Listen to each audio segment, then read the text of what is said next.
The person has a right to make his or her own choices, and the legal systems need to recognize this right. What the Convention on the Rights of Persons with Disabilities really require is that there shall be no disability-based discrimination in terms of this recognition of legal capacity. This means that the person, either alone or with the use of support, is recognized to be his or her own life's agent.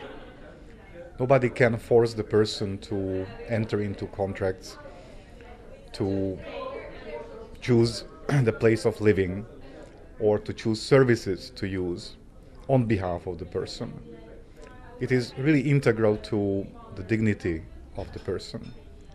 The right to legal capacity in the Convention is a standalone right, but also this is a right through which the person can access any other rights enshrined in the Convention.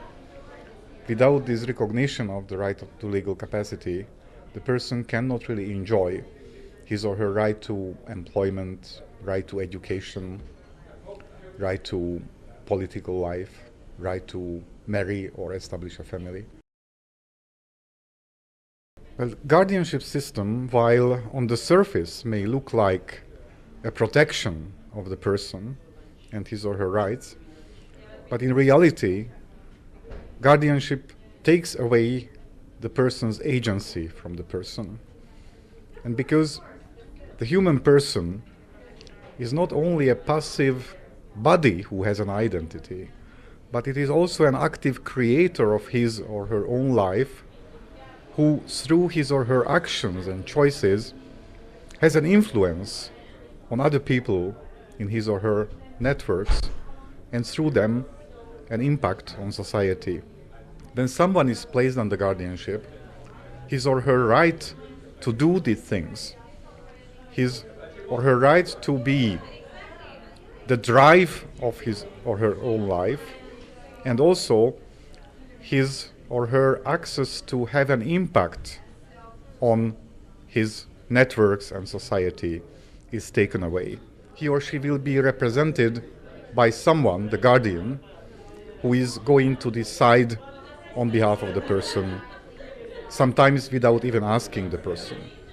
But because the person is not visible through his or her legal acts in a rule of law society, which is a very complex network of various legal relationships, he or she cannot be a member of society on an equal basis with others. Number one principle is that supported decision making is a voluntary relationship based on the choice of the person, and it is a relationship with other trusted people who in various ways help the person exercise his or her legal capacity. So the supported decision-making approach goes beyond the old approach that legal capacity can be exercised only in one way, namely in an independent status. The Convention recognizes that legal capacity can be exercised in various ways, and the fact that the person uses supports to make his or her own choices, to enter into legally binding contracts, to exercise his or her capacity to act, in no way undermines the person's legal capacity. This requires a very complex action, a series of actions from the policymakers, the lawmakers, the political elite, and society at large.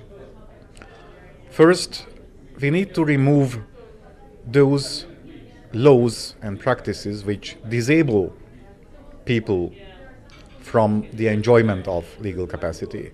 In order to fill the right to legal capacity with real blood and flesh, a broad range of supports and accommodations need to be in place. How these supports and accommodations will come into existence in societies where these are not yet available. How to address very difficult issues on the protection of the person in a supported relationship. How to prevent abuses and what to do if abuses happen. These questions require answers which should be developed locally. There will be no one-size-fits-all answer. Imaginative and creative work is required to create the new answers which will be hopefully much more humane